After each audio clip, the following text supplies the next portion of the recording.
celebrating the baby boomer lifestyle. This is Boomer Life with Sterling Fox on AM 650. Welcome back to the program. Stephen Ben-Oliel is the principal with Canadian Estate Diamonds and Canadian Noble House Diamonds. He's with us in studio, and we're talking gems on this episode of Boomer Life. And Stephen and I are joined in studio by a guy who's pretty familiar with this territory. He is the former producer of Boomer Life. Art Factora is with us in studio for a change. Nice to see you. Speaking of a gem, you, sir, are a gem. Oh, nonsense. But you have recently purchased a gem and become engaged to the lovely Kristen, and congratulations, my friend. Thank you very much. But yes. you went out of your way to make sure that when you got your engagement ring made, it was going to be something particularly special and different and unique. And that's what everyone says, but some people like you actually pull it off. So tell us the story. Well, my girlfriend, or fiance, I guess at the time, we had been talking about sort of just infrequently the idea of spending our lives together. And one day we decided to go into a shop just to check out, because I knew that when the day was going to come that I should figure out what she wants. Right. Like there was guys have just guessed what the woman wanted, right. And then there's that awkward point of returning it, and how does that work? So I wanted to know exactly. So you decided to do a cruise through a jewelry store and see what caught her eye, yeah, right? And luckily, she found exactly what she wanted. There was a setting, and then she also told me that there was a specific cut, Asher cut. Okay. And so I all of a sudden had to become a gemologist, an amateur gemologist myself, to figure out what that meant. And when I figured out what exactly she wanted and the size and everything, I gave Stephen and I made a call and I sent him an email, and I just gave him some pictures of what it looked like and kind of my price range. And I was a guy with a dream of hoping to get exactly what I wanted, and I can't believe how excited and how perfect it came out. And Kristen is absolutely ecstatic. So it was a lot less nerve-wracking and confusing than I thought it would have been. And Stephen, this goes to your point that you made just a few minutes ago, that young consumers nowadays are very actively participating in the process of designing or accomplishing the designs they're prepared to pay for. They want more input, more involvement in the process. And that's right. They often will find that the design of ring or the style that is perhaps peculiar to a certain goldsmith. And Vancouver, as I mentioned, has some great designers. So you might want to go to a few different ones, and because each has their style, just like an artist. And when you found the one that you're happy with, they can make you something that's unique to your taste. And often you have input into the design, or the color of the gold, or of course, the shape, design of the diamond. Mm-hmm. And that's the future. The most successful jewelers in the market today are the custom designers.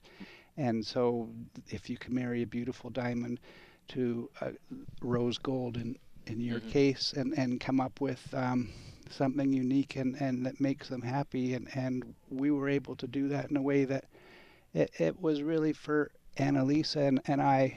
Anna works with me. It was a joy to see the happiness when they put that ring on Kristen's finger, and always having been selling wholesale in the past, that was something that we were removed from. Right. So now that we're able to serve the retail customer and give them a diamond that we've cut on premise, right, and they can see the process and be a part of the process, it's unique and it's fun. Right.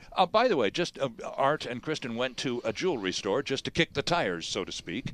Are the rings that you see in any jewelry store cut on the premises like yours are, or do they come to that jewelry store as a piece with the setting and the whole bit already done?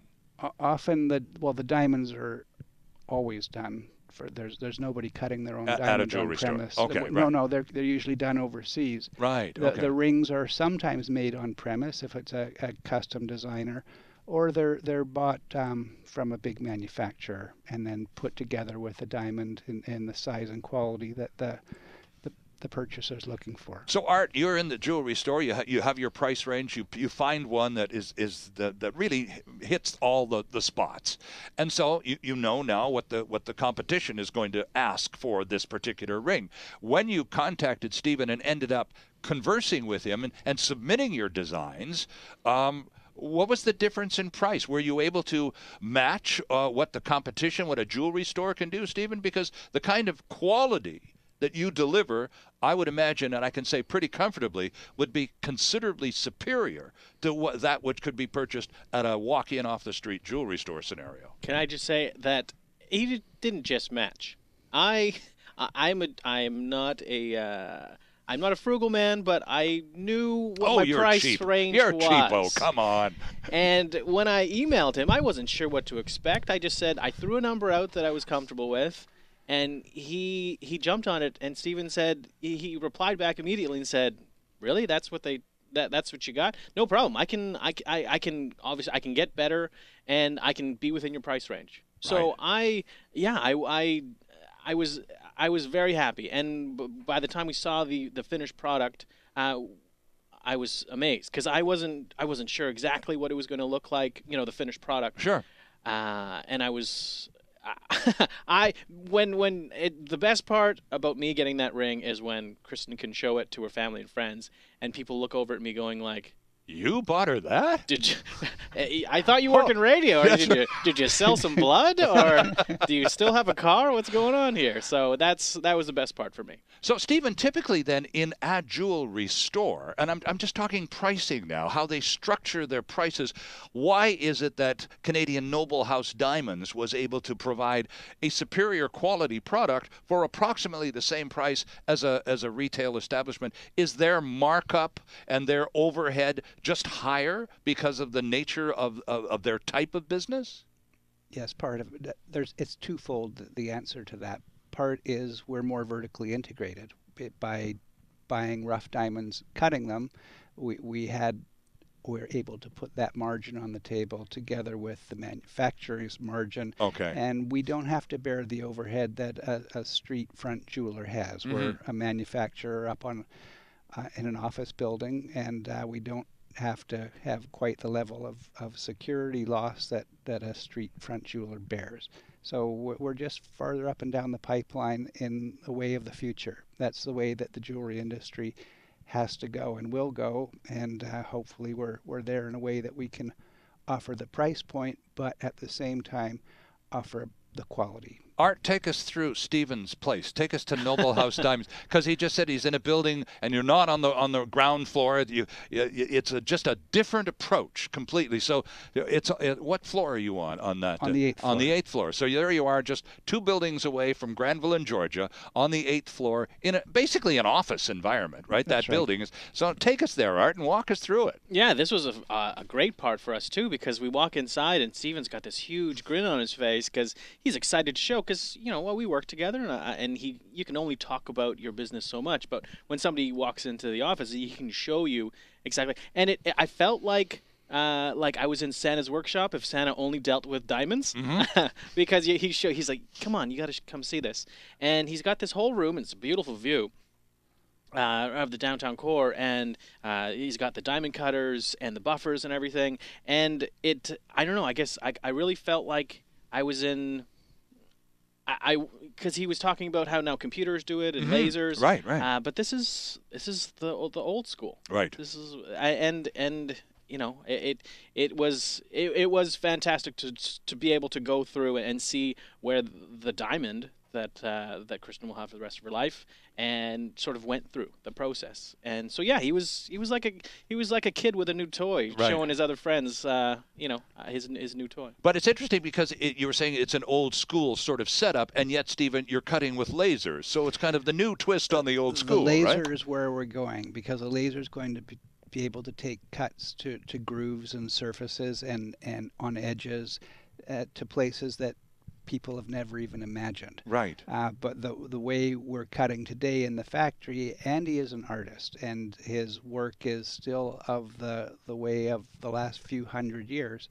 So it's always interesting for me to show people that this diamond that's 9,000 times harder than the next hardest thing in our world, this is the different series of steps that you go through in the factory to turn it from a shiny little pebble into something that's as beautiful as a diamond finished can be. And people often have funny questions like, well, where are the chips? Right. And, Right. Yeah. And there aren't any chips. Every face is worn away. Every facet and edge is worn away by a diamond oil or a diamond impregnated wheel or a copper disc with diamond in an oil that cuts through it.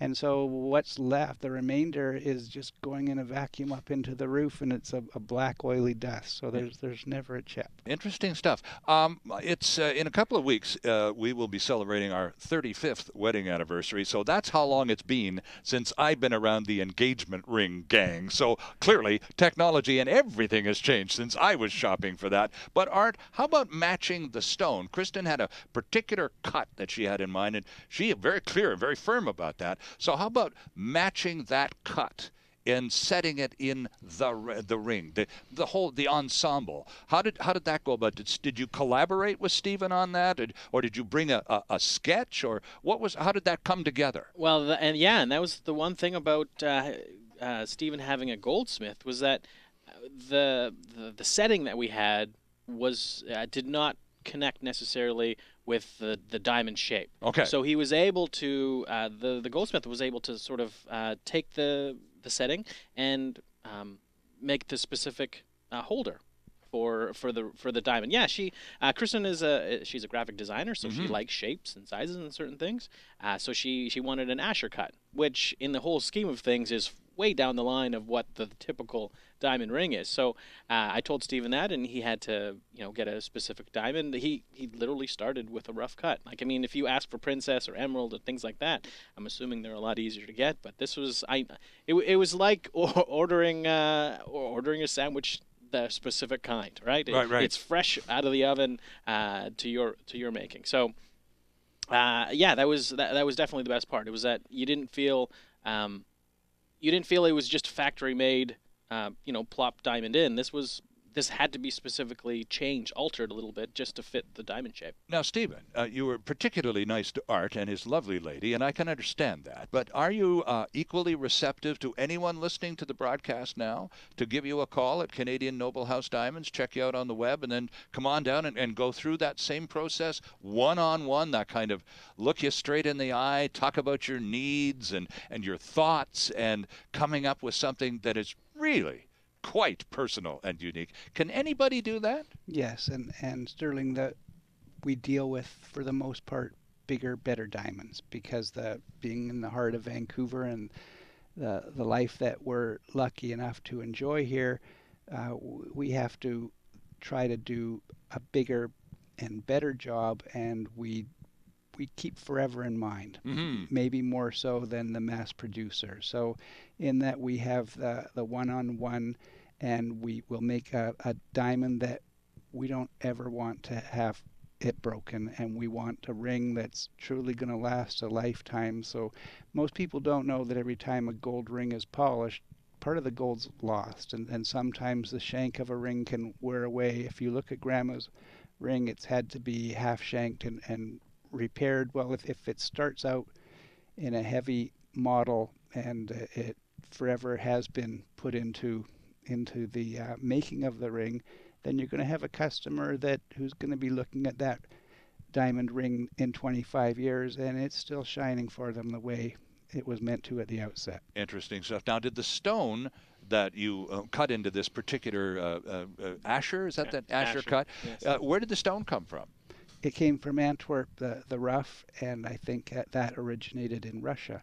And an Asher cut is actually a design that's been around for 100 years. Oh, okay. And so often today, people are hearkening back to another time in both a cushion cut and an Asher cut, because diamonds do have a nostalgic side to them from the movies that Marilyn Monroe was in, and Breakfast at Tiffany's, and it's a part of the aura of a diamond, of their timelessness. Absolutely. So it's not necessary to go with a design that is just of the moment.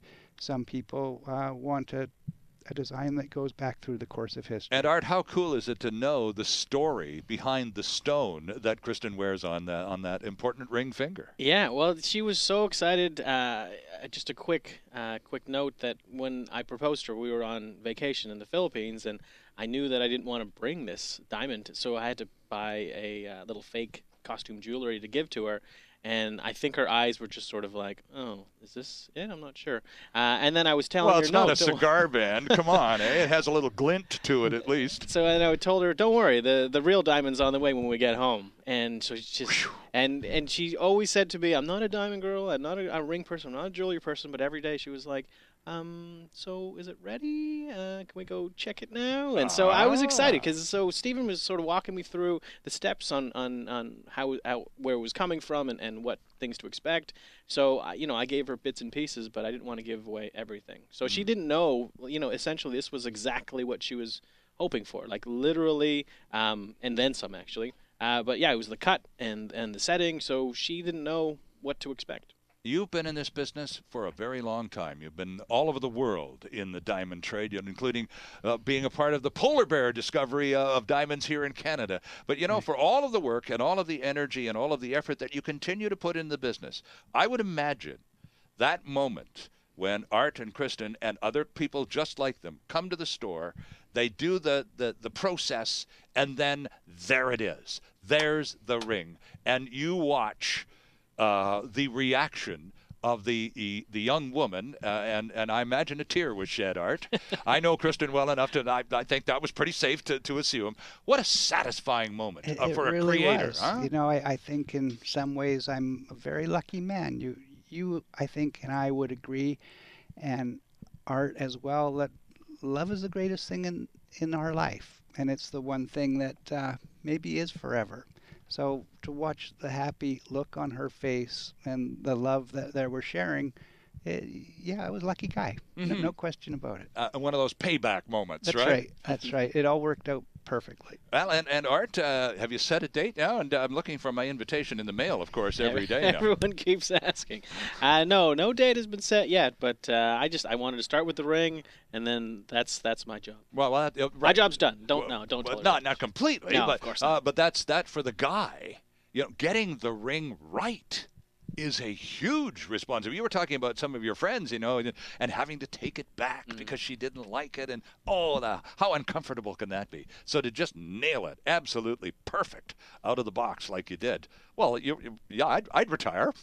I'd say, okay, it's I'm converted done. her. She's a jewelry person now. Isn't that something? Yeah. Great to see you. Thanks for coming by. It's my pleasure. It's a wonderful story, and Stephen, I thank you for including Art in this conversation. Thank you, Art. He's a friend of the show, and he's a good guy, and this is just a terrific example of a young consumer and his intended receiving complete satisfaction from you at Noble House Diamonds. So, Art, congratulations. Thank you very much. Give my best to Kristen. And we'll be back with more with Stephen Benolio from Canadian Noble House Diamonds and Canadian Estate Diamonds. We're going to talk about fluorescence right after this break on AM 650.